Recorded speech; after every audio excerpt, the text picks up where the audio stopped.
Welcome to this episode of Talk Commerce. Today I have the famous Robert Rand from iPaaS. Robert, go ahead, do an introduction for yourself. Tell us your day-to-day role and one of your passions. Well, Robert, I head up partnerships and alliances at iPaaS.com, integration platform as a service. And I've always been passionate about commerce. I don't know why. It keeps me on my toes, I guess. I've always liked helping, businesses deal with problems that in many cases they didn't even know that they had because you're just so busy dealing with day to day, right? But no, I have kids. I don't have many hobbies anymore.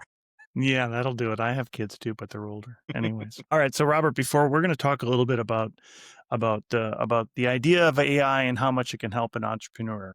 But before we do that, I have to tell you a joke. It's a free joke project. Give me a rating 8 through 13. So here we go.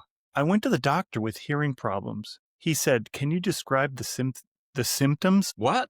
Let me do this again. Yeah, I screwed it up already. I went to the doctor with hearing problems. He said, "Can you describe the symptoms?" I said, "Homer's a fat dude and Marge has blue hair." Yeah, I blew it in the delivery, but it is what it is. Every joke from you has always been near and dear to my heart. All right, good. Yeah, I appreciate that. Let's start off with, do you feel like AI can replace joke tellers? Honestly, it can write some good jokes. I've seen it.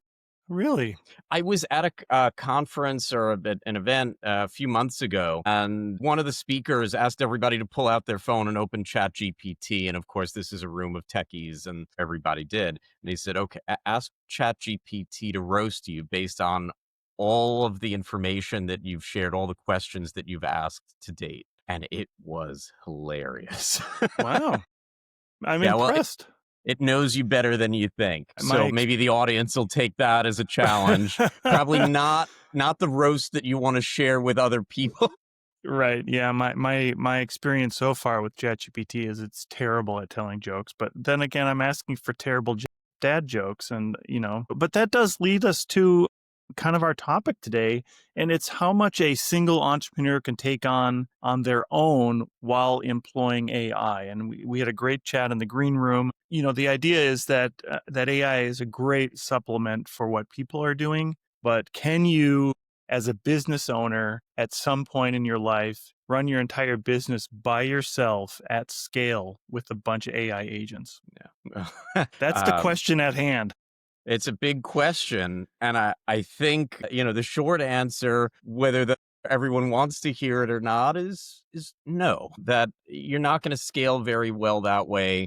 And I could describe it in a few different ways, which you'll probably have me do. But, what's coming to mind right now, because AI, while it brings so much to the table, it doesn't replace the knowledge and experience of real people. And in many ways, it's like the difference between a doctor and somebody that stayed up all night reading WebMD. And we know that those are two different things. And so you can get a lot of information, a lot of things done by sticking AI on something. But, you can also wind up with, I think in the green room, I use the phrase dumpster fire.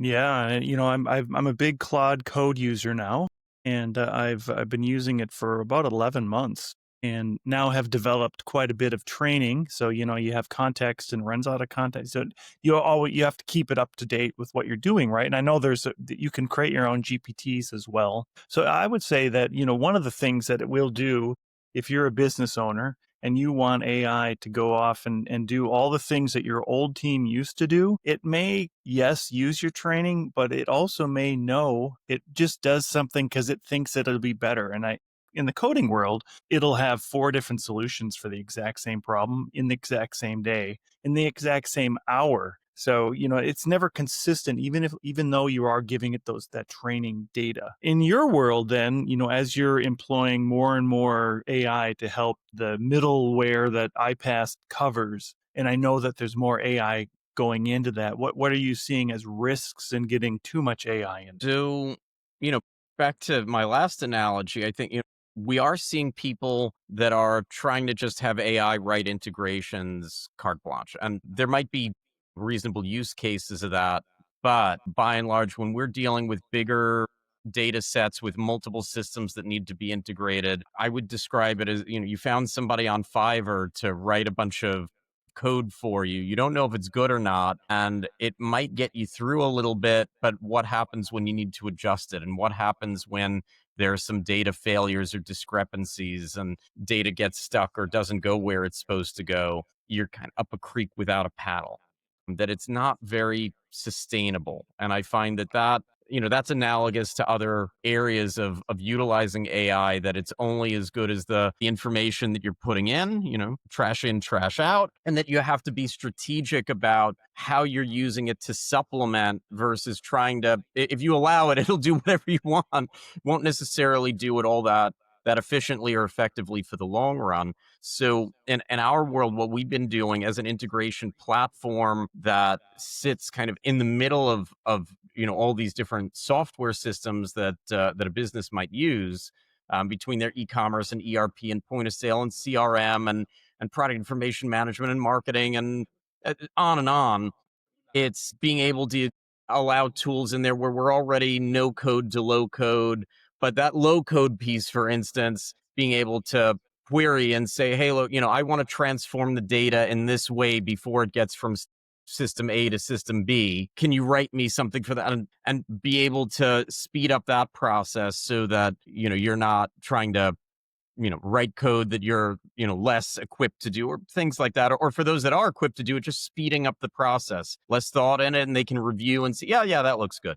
And so finding areas to further, lessen the burden on the people involved and just let the machines do more of the work. Yeah, I think one thing that we had talked about is there's a degree of experts, a degree of knowledge that a user has, and you typically go with a partner to help you with that, right? Like, let's just say you're launching a new store and you need to integrate your ERP with your e-commerce platform. You, as a business owner, could just go to ChatGPT and say, hey, how do I do these things? And I don't need a partner, right? But there's a solution partner who's going to help you with that, has that built-in knowledge. Plus, they have a network of knowledge they can bring in that is not just about context that maybe AI could answer, but it's also about real world problem solving that a contextual model can't quite understand. And maybe I was going to say maybe in a year, but maybe in 6 months, who knows, right? It's going so Right. fast. I think there's still a degree of humanness that has to be in there, because you can't just put it on autopilot and go. There are certain tasks that AI is good for, but there's also certain tasks that AI tends to really screw up. And when you're thinking about data, for instance, when we're talking about the accounting data from your e-commerce or other sales channels into your ERP, that data is sacrosanct, right? You've got to pay the right taxes on it.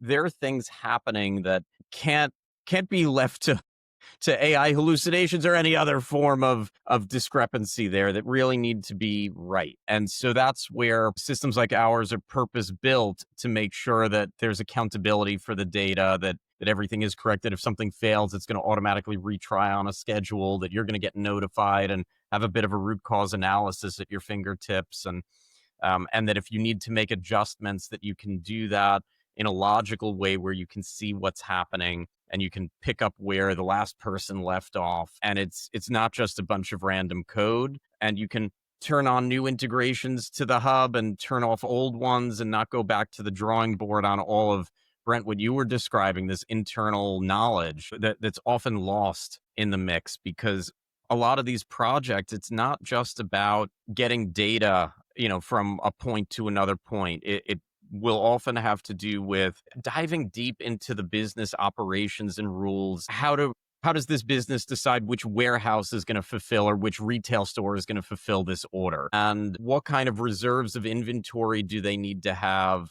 because they sell in multiple channels, and a million other things. And that's where, so we have a network of about 80 partners that are agencies and SIs and VARs and MSPs and consultancies and other service providers. And that network keeps growing. And often what we'll see is a bit of a hybrid, right? Where you'll tap somebody like that can bring some project management in and make sure the right questions are being asked, and that everybody knows what success looks like at the end of the project. And then the merchant or other business that's implementing the integrations, may help with some of the manual effort that's going to go into the testing and different things that are happening. And so there's a breakdown. It's not an all or nothing, but you want those experts to come in and make sure it's successful, because there's nothing worse than launching things and then having to put out for left, right, and center because you had AI, do some things and nobody really knows up, down, left, or right about what's happening. Yeah, and I think one thing too that's, you mentioned knowledge and documentation. It is an opportunity that merchants and SIs have to just dump documentation into a place where then you can have AI read it, kind of like Google Docs is now, but now a little bit smarter. You put everything into Google Docs and nobody understands where anything is, or even SharePoint, right? Like I've heard SharePoint is a dumpster fire, but AI is helping us with that. So I think employing AI where it's really a benefit to us, and then employing humans to be a management console on top of that, right? I think humans are the important part of how we want it, because really, even if you have an agent that's running some of those features, it doesn't necessarily understand what that new client may need, or that client that's approaching your ICP that would need something that's a little bit different than what the core is. It may suggest something crazy, kind of like what you were talking about when the VTEX people first came in. There might be some things that you don't want it to tell people. So I think that's where the human factor comes into the whole equation. From iPaaS and from what you're doing in iPaaS, how are you seeing automation, and how is it growing in that sort of connecting the dots space? Well, I mean, for us, we're a more modern platform than most people have experienced for data integration in the first place. And so we've got, for the ecoms and all these other softwares, we've got templates already to get you a lot of the way there. And so I think that onto itself is a big differentiator versus a lot of the legacy systems that gave you a way of integrating, but really said, now go write it all. And so we've got the API calls already set up, and we've got the common fields of data set up. And most of the implementation comes down to what's unique about this business and their business rules and their unique fields of data, like their unique product attributes based on what they sell, and making sure that all that is mapped and successful. And where we're adding AI is for the pieces like I was mentioning with you earlier about, for instance, if you need to go beyond the no code and into the low code, how can we make that a faster experience for you to be able to transform and translate data in more unique ways for your very specific use case? And again, sometimes data needs to do more than get from field X in one system to field Y in another. Something has to happen in between, and making sure that process is easier and faster to set up. After that, we've got things in our roadmap, like every software company. We are an actual data hub. You can see all the data in our system, and we become an amalgamated source of truth of that data. So right now, we see users trying to pull all that data toward analytics and BI and other systems, getting it from all their sales channels, all their finance and operational and other systems to some endpoint, but also, thinking about just querying it on our side and having, certain opportunities there for those that want it. And for those that don't, we treat data, again, as sacrosanct. That's first party data of our customers. And, our subscribers, own that data. And so very particular. And I think, that's another, important factor that comes into all this, of course, is, in some cases you want to be unique. In other cases, you want to be able to do things the way that others are doing and capitalize on available systems. But you also want to make sure that you're protecting your data and your core intelligence. We're all data companies now. And so, these things also fall into line when it comes to data privacy and security of that data. And again, when something is written out, more at random, that isn't going through the kind of processes that we do for SOC 2 compliance and other compliances. You've got you don't always realize it up front, but you're taking on more in the long run. That, sometimes you think you're saving money, but then you see that your AWS or whatever hosting bill to manage these data flows is skyrocketing every time you update your products or something's going on. And with a system like ours, you've got a flat, predictable monthly fee. You're not subject to those kind of, roller coaster spikes. And so I think that, that's where, there's that long-term outlook on these things that when you try to get back to what I think a few years ago, we saw a lot of merchants and a lot of businesses focusing on that total cost of ownership and that long term, not just how am I going to get this working today, but what's this going to look like months and years down the line. It all starts to really add up to where you should just get something quickly set up through automation, or where you should be using a more defined system or a more defined team to manage something. Yeah, maybe we could kind of end our conversation today on the difference between the self-serve small connector platforms like Zapier to the more robust ones like iPaaS. Zapier is a great product. I'm glad it's out there. They are really good when you need to get a little bit of data from A to B. They're not hub and spoke like us. They're not focused on, for instance, we'll get an e-commerce order and we'll send it to the ERP for accounting, some kind of shipping and fulfillment system, warehouse management, or point of sale, or what have you, for fulfillment. And we'll send it to the CRM so the sales team has visibility, et cetera, et cetera. And you can turn on and off different spokes to the hub, and you can manage all the errors and exceptions in one nice, neat place with proactive notification, et cetera. So the ability to deal with all of that with these pre-built integrations and to kind of unify all of your data is much more unique to us.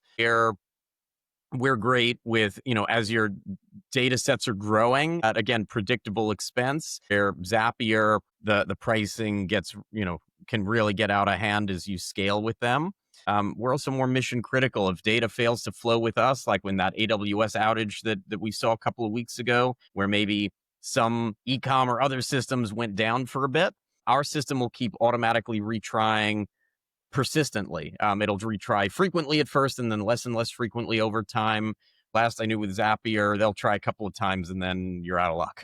And those orders aren't getting where they're going, or that accounting is going to be off, or whatever's happening. And so there's just a lot of layers like that where we see them as a great tool for getting some more basic data going from A to B. But when you're thinking about more complex data flows of, for instance, in order fulfillment, order is going to come in and then it's got to get shipped, and maybe there are partial shipments and those have to come back to, let's say, the e-com to report on that and send tracking information to the shopper and have the order information correct. And then, more data back and forth, and maybe there's a return or a cancel. You're getting into much more involved data flows. I would see that as being a lot harder to manage through a Zapier by far. And so there's economies of scale into what people are trying to achieve and what system is the right system for it, and what system you can grow successfully with in your business. Yeah, great point. So, Robert, we have a few minutes left here. And as we close out the podcast, I give everybody a chance to do a shameless plug about anything they'd like to plug. What would you like to plug today? Oh boy. Well, I think we've done a pretty good job of talking about iPaaS. Heading into the winter here. I've been to all the trade shows. So the last few months, I think I've been to a dozen trade shows in the last 3 months. So I don't have any to tell you to have people meet me at upcoming. I don't have a lot more to tell people about for today. Just always excited to join you for the podcast and looking forward to the next time. Awesome. Thanks for that, Robert. Robert Rand is with iPaaS.com, a middle layer for your business. Robert, it's been such a great pleasure. Thank you so much for being here today. Pleasure's all mine. Oh, thing, do what you wanna do. Say, I can't tell you who the song it to.